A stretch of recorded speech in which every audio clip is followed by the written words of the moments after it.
Check mo nga lahat ng exam.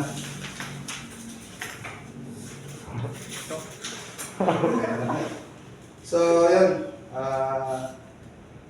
Tignan ko nga kung may natandaan kayo. Under house legislation, chapter 3. No, ang house legislation natin. Ano yung apat na rights nating manggagawa? Natatandaan niyo? Oh, Ano yung isa? right to know. Workers' right to? Right to know. Susunod, workers' right to? To reduce. To refuse unsafe work. Pangatlo, workers' right to? Correct me. PPE. Report. And last, workers' right to? Report. Okay.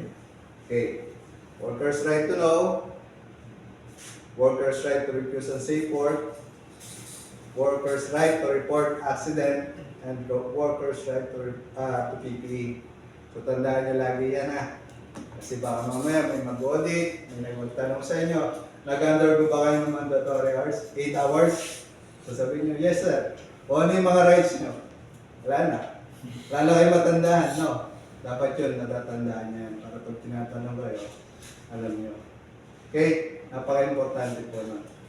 Kaya nga binibigay sa atin itong mga 8 hours mandatory hours para alam nyo yung rights nyo, yung mga duties nyo, siyempre yung duties ng ating employer. Okay? So, bigyan ko kayo ng sticker. Patay na.